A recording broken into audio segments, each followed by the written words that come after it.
Programa Mundo dos Negócios. Oferecimento Sebrae, transformando desafios em oportunidades. Credencial Sesc. Quem tem, se dá bem. Para você e sua família, em sescrn.com.br. Cicobi, sou mais potiguar.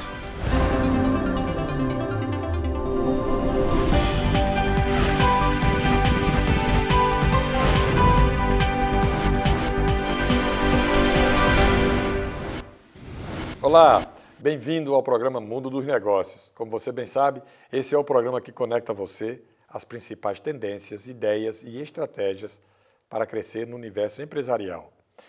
No programa de hoje, vamos abordar um tema fundamental para quem quer empreender, para quem já está no mercado e para empresários que buscam mais equilíbrio em sua vida pessoal e profissional, a qualidade de vida e a saúde mental. Como manter-se produtivo sem abrir mão da felicidade e do bem-estar. Como o ócio criativo pode ser uma ferramenta poderosa para você inovar e para você crescer nos negócios. Para nos ajudar a responder essas questões, nós temos hoje aqui a presença especial da psicóloga e consultora Sarita Cesana, que vai compartilhar insights sobre como cuidar da mente, como pode ser um diferencial estratégico no mundo dos negócios. Fique com a gente. Essa conversa promete transformar a forma como você encara a sua vida profissional. Sarita, bom dia. Satisfação tê-la conosco aqui no Mundo dos Negócios. Bom dia, o prazer é meu de estar aqui com você falando para a audiência que você tem.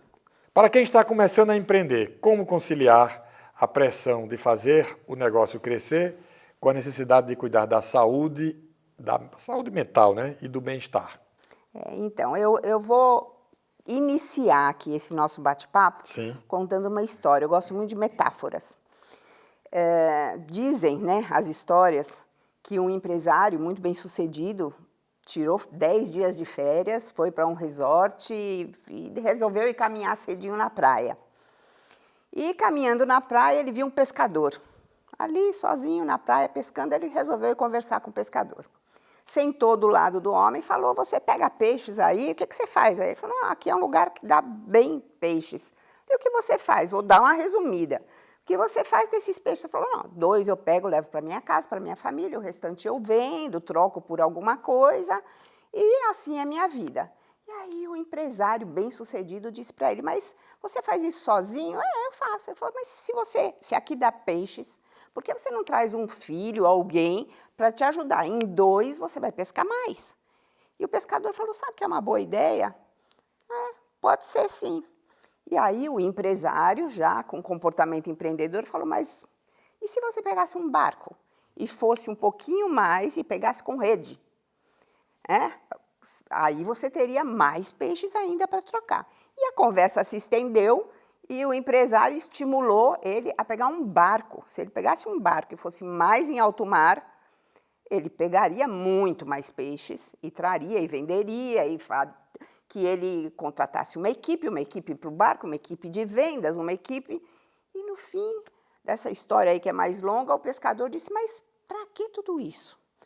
Aí o empresário falou, porque assim você vai poder fazer como eu, tirar férias, vir para um hotel, 10 dias de férias por ano, ir para um hotel chique e caminhar na praia e sentar do lado de alguém para poder bater um papo como esse.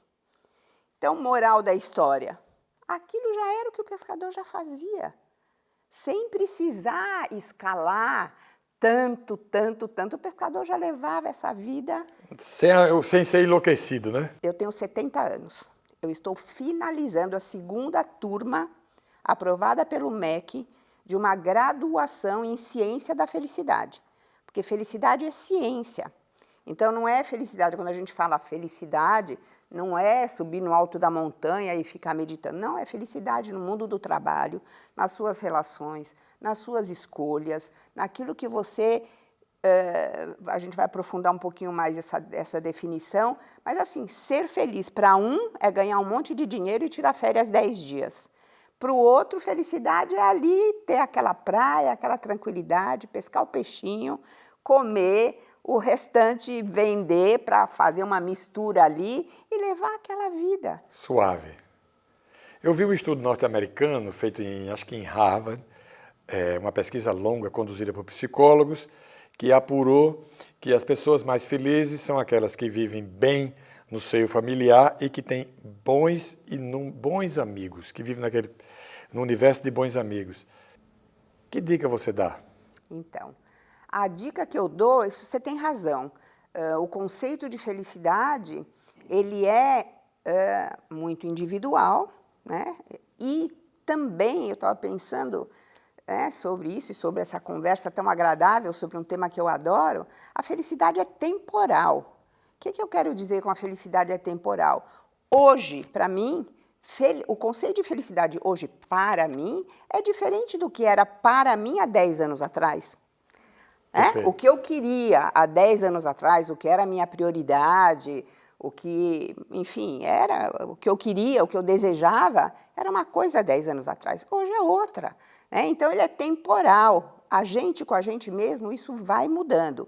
Mas, com certeza, existem coisas que permeiam, é como uma costura no tempo, desde sempre. Como eu disse, eu tenho 70 anos, então, assim, felicidade desde sempre. O que tem em comum, que vem desde lá atrás e permeia até meus últimos dias, vamos ver quando, né? Sem pressa. Sem pressa. Boas amizades, sem dúvida nenhuma, boas amizades, relacionamento familiar saudável, equilíbrio emocional, propósito. Esse é um tema que, para mim, tem muito a ver, e aqui a gente está falando de empresas, de negócios, de mundo do trabalho, né? O mundo do trabalho, as pessoas me perguntam e questionam muito, o trabalho, o que é o trabalho? Depende, pode ser só ganhar dinheiro e gastar, e pode ser qual é o meu legado, qual será a minha contribuição por o que alguém, algum dia, vai se lembrar de mim. Uma pergunta que eu ia lhe fazer, aproveitando esse papo sobre felicidade, é possível ser feliz sozinho? Eu acho que é. Eu acho que a felicidade, ela é intrínseca, né? Nós, mulheres, nós temos uma cultura, e isso é de geração em geração, as mulheres são criadas e são ensinadas, ou eram, né? Isso está mudando nas gerações, a crescer, namorar, casar, ter filhos, então acaba ficando um vácuo aí, um vácuo de felicidade se a pessoa é sozinha. Tá? Mas a felicidade é minha, ela é sozinha, ela é individual. Você se realiza com o que você gosta. Exatamente. Com o que lhe satisfaz. Exatamente. E tem gente, tem gente que tem essa loucura por ganhar dinheiro, e isso gera um desconforto orgânico tão grande que muitas vezes adoece antes de desfrutar, né? Muito bem lembrado. Muito bem lembrado. Tem gente que tem, e eu conheço, eu sou psicóloga, eu conheço pessoas que têm uma insatisfação generalizada. Então, assim, quer e quer mais, e isso vem, estudos científicos, a neurociência já diz, isso faz parte de hormônios que levam a uma insaciedade. Eu não sei nem se essa palavra está certa, mas a pessoa não se sacia com nada. Se tem um, quer outro. E no livro, num dos livros que eu tenho, ele dá um exemplo assim, a pessoa anda a pé, aí ela sonha com uma bicicleta. Quando ela tem a bicicleta, ela sonha com uma moto. Quando ela tem uma moto, ela sonha com um carro. Quando ela tem um carro, ela sonha com outro. É uma coisa insaciável mesmo. Nunca está feliz. Nunca está feliz. Faz parte de alguns hormônios em desequilíbrio. Sim. Então, é possível ser feliz sozinho? Pelo contrário, é mais possível ser feliz sozinho. Porque você faz o que você quer. Você pode escolher aquilo que te dá prazer. A frustração decorrente de amizades complexas, que muitas vezes contrariam as expectativas, elas por si só geram muita infelicidade ou não? Geram. Não sei se geram muita infelicidade, porque também depende, esses conceitos, né, de muito e pouco, depende de cada um. Individualizado. Tem pessoas que são mais desapegadas, tem pessoas que são mais controladoras. Então, para uma pessoa controladora, de um perfil controlador, gente, não tem certo e errado, tem jeito de ser. Pessoas mais controladoras se ressentem mais de situações que fogem do controle. Pessoas que são menos controladoras, que são mais desapegadas, são mais resilientes. São mais resilientes. Perdem, recuperam, fazem do limão uma limonada, trocam, começam do zero. Nós estamos vivendo um momento da humanidade, e isso a gente não pode... Eu não posso, digo a gente não, mas eu não posso deixar de dizer que nós estamos vivendo um momento conturbado da realidade, do cenário mundial.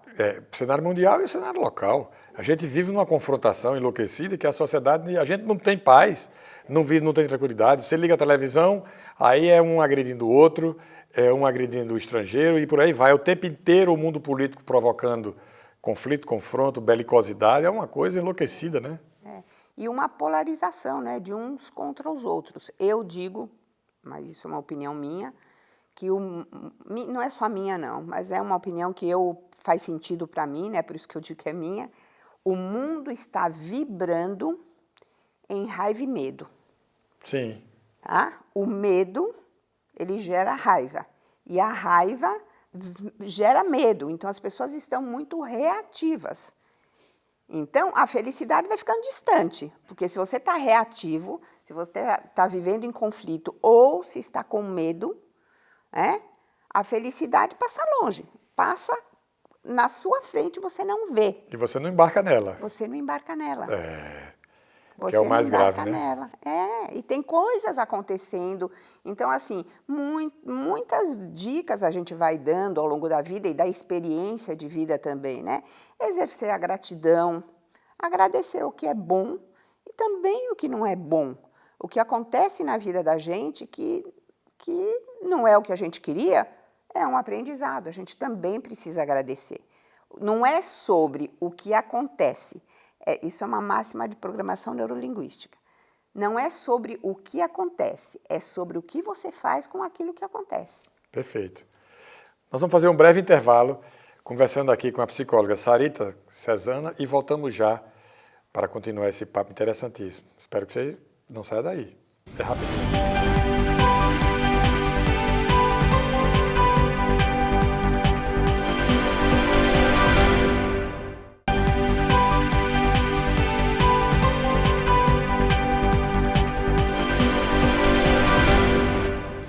Estamos de volta com o programa Mundo dos Negócios e eu estou conversando aqui hoje, um papo agradabilíssimo, inteligente, preparado para orientar você, para mostrar a você a reprogramar a sua vida, para você pensar um pouco diferente, um pouco fora da caixa, como o povo costuma dizer, Estou conversando aqui com a psicóloga Sarita Cesana. Fica atento. Nós vamos entrar agora sobre o rumo dos negócios, mas também antes eu vou falar o seguinte. Sarita, antigamente eu classificava as coisas da vida em 2 blocos, estudo e trabalho. Recentemente eu coloquei estudo, trabalho e ócio. Como o ócio pode ser importante para desenvolver melhor o estudo e o trabalho? Bom, então, primeiro eu quero te parabenizar por você colocar aí, nessa ordem intuitiva, mas nessa ordem, estudo, trabalho e agora ócio. Por quê? Eu costumo dizer que uma das únicas, não a única, mas uma frase que ninguém pode dizer que dói no meu ouvido se eu escutar é: terminei meus estudos. Ninguém termina os estudos. A gente não para de estudar nunca, né? Pois é. Mas tem gente que fala, já terminei meus estudos. E eu falo, pelo amor de Deus. Então, assim, estudo, a gente tem que estudar sempre, nesse mundo que está em constante mudança e transformação, a gente tem que estudar, sim, sempre. Então, estudo, trabalho, é verdade, é preciso trabalhar mesmo. E hoje tem uma grande parte de uma geração aí que acha que o trabalho passa longe. Então, assim, a vida é dura, é preciso trabalhar, o trabalho é dignidade, o trabalho faz com que a gente fique ativo, enfim, feliz. Bom, eu adoro trabalhar, nem penso em me aposentar. Também gosto. Agora, o ócio que você colocou. Cada vez mais as pessoas estão compreendendo e as pesquisas estão confirmando que é preciso ter tempo para você se refazer refazer suas ideias e, inclusive, criar novas ideias através do ócio. O que é o ócio? É ficar sem fazer nada? Pode ser, né? De ficar deitado na rede. Tanto que na Google, em grandes empresas mundo afora, grandes empresas e até pequenas também. Aqui nós temos empresas que não são uma Google, mas que têm um ambiente onde as pessoas podem ir e relaxar. A única coisa que me incomoda com o ócio é porque o tempo não para. Estou certo ou estou errado? Está certo, tá? O tempo não para, mas isso me incomoda profundamente, usa? porque, por exemplo, às vezes eu quero ficar sem fazer nada e o tempo está correndo. Aí quando eu olho, passou não sei quanto tempo já. Às vezes por exemplo, eu ando na praia nos fins de semana. E aí eu chego, depois eu tenho umas atividades que eu faço toda vez, e quando eu chego em casa, eu fico na varanda, e aí eu gosto de ficar na varanda 2, 3 horas, não sei o que, quando eu olho, já passou o mundo danado. Passou, então, entra aí, uma administração do tempo. Nesse gapzinho. Né, que a gente precisa, é verdade, a gente precisa como usar o nosso tempo de uma forma mais produtiva, em que nada, ou quase nada, prejudique a outra coisa. Então, vou dar só um exemplo. Eu tenho meu filho mais velho, ele é esportista, foi atleta de alto rendimento, foi tenista, ganhou, foi primeiro do ranking brasileiro, sul-americano, é um cara que não estudou, mas que o esporte de alto rendimento deu para ele competências empreendedoras, ele é case de livro de sucesso. E disciplina, né? E disciplina. Eu ia lhe perguntar sobre a disciplina daqui a pouco. Então, mas o que eu ia te dizer do tempo, da administração do tempo, ele hoje tem 49 anos, é um grande empresário em São Paulo, mas ele faz esporte todos os dias. Como é o nome dele, Sarita? Marcelo Cesana. Pronto, ele é uma Marcelo pessoa Cesana, bem conhecida. É só colocar em Google que em qualquer lugar vai achar bastante coisa sobre ele, sobre a história dele de tenista e sobre as empresas dele. Mas o que eu ia dizer ele encaixa na rotina dele de vida em São Paulo, de CEO de mais de uma empresa, de uma pessoa muito competente, que viaja, que trabalha, que tem 2 crianças, ele consegue encaixar atividade física todos os dias. Então, uma administração do tempo, se você faz corretamente, você consegue encaixar praticamente tudo que te dá prazer. Diz ele, depois eu mando o programa, ele vai falar, mãe, porque filho não gosta que mãe fale, né? Mas diz ele que ele tem essa rotina de esportes todos os dias para poder comer o churrasquinho e a cervejinha dele no fim de semana para compensar. Mas a administração do tempo, é buscar a felicidade, é buscar o equilíbrio. Para quem está começando a empreender, como conciliar a pressão de fazer o negócio crescer com a necessidade de cuidar da saúde mental e do bem-estar? Isso. O tópico inicial. Então, quem está começando a empreender precisa se dedicar um pouco mais ao seu objetivo principal, né? Então, quem está começando a empreender, primeiro, precisa se preparar, porque eu sou consultora de negócios também, então, assim, começar a empreender sem ter se preparado antecipadamente, isso é um risco. Então, a pessoa precisa se preparar, empreender, se dedicar àquilo que ela colocou como meta e objetivo e também conseguir equilibrar a sua vida mental, emocional e familiar. Tudo resume numa palavra, disciplina, não é? Disciplina, se a pessoa quiser, dedicação.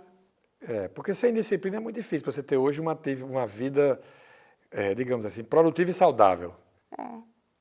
Precisa de disciplina, de dedicação, de preparação, de planejamento.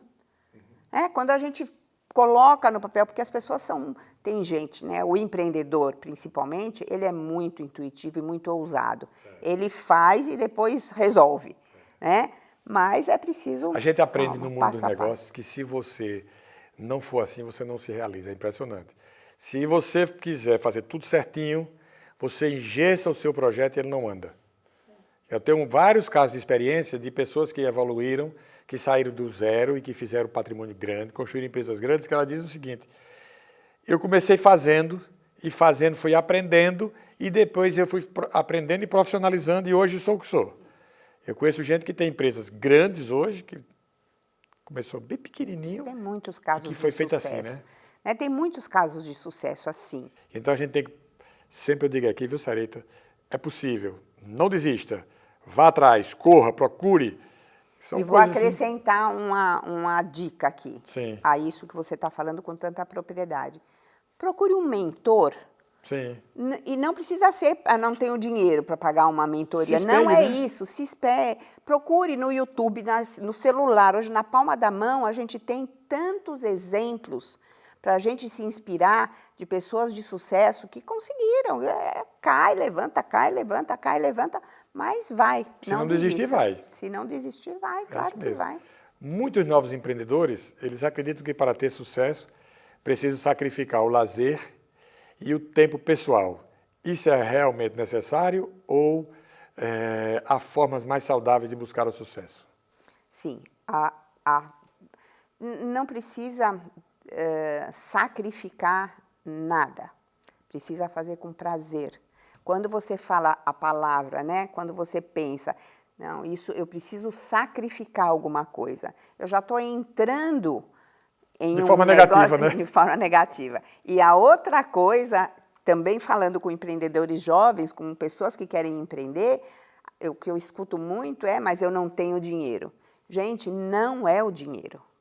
A gente tem exemplos de casos, vários exemplos de pessoas que ganharam na loteria, no BBB, um ou outro conseguiu manter o seu patrimônio, a maioria perdeu. A maioria perdeu. Então, não é só dinheiro. Claro que dinheiro ajuda, óbvio que dinheiro ajuda se bem trabalhado. Com isso que a gente está falando, com planejamento, com paixão. Não adianta você fazer algo que você não acredita, não adianta você fazer algo que você não gosta, não adianta você fazer algo que não te dá essa satisfação de levantar de manhã com esse ânimo que você falou. Eu também levanto muito cedo e sempre feliz para fazer o que eu tenho que fazer. Tem uma pessoa conhecida minha que a gente discutia muito sobre as coisas e nessas discussões a gente chegou à conclusão que é o seguinte: Deus só diz sim, o resto é com você.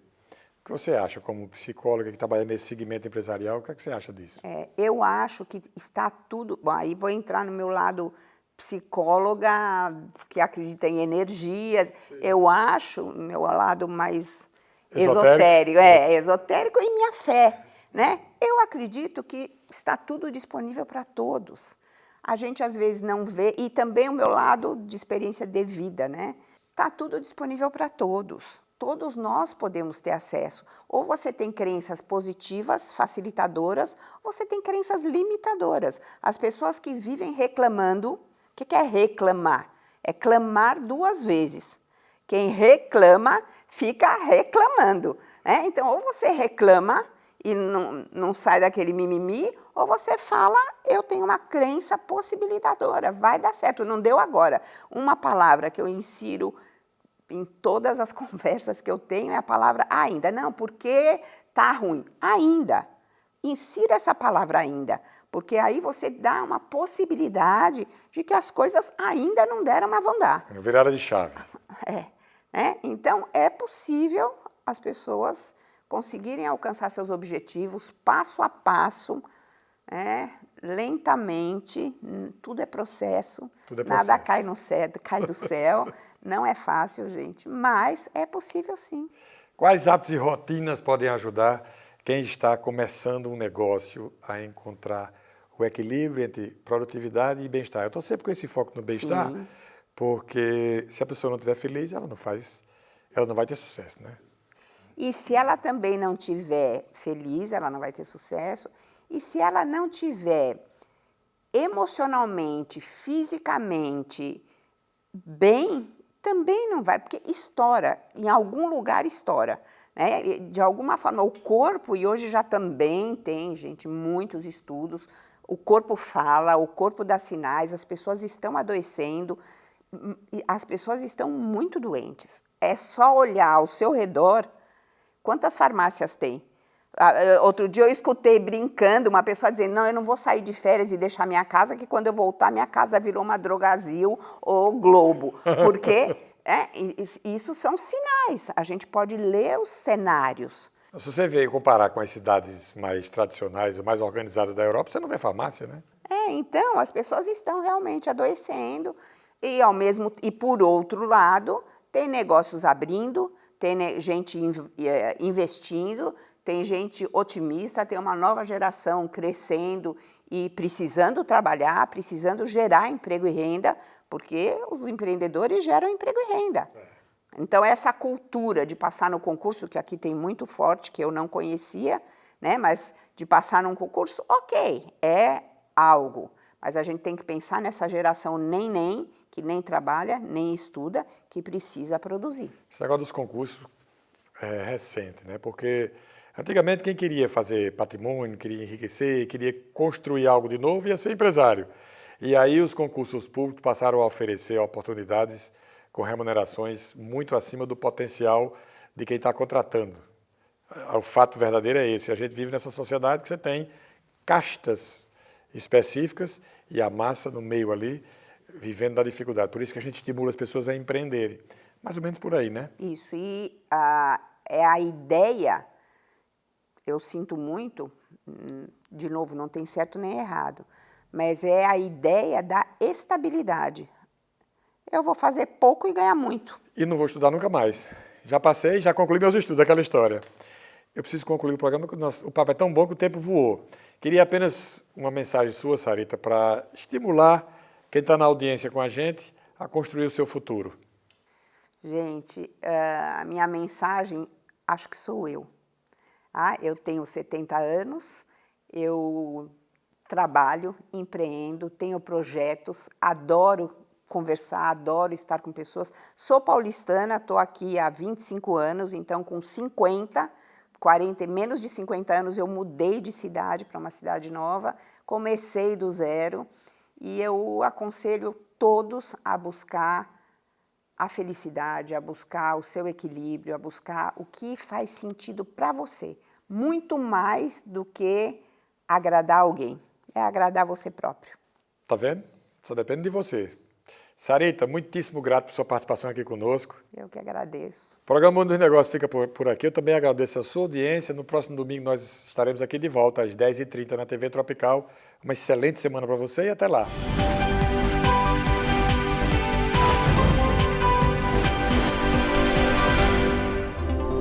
Programa Mundo dos Negócios. Oferecimento Sebrae, transformando desafios em oportunidades. Credencial Sesc. Quem tem, se dá bem. Para você e sua família em sescrn.com.br.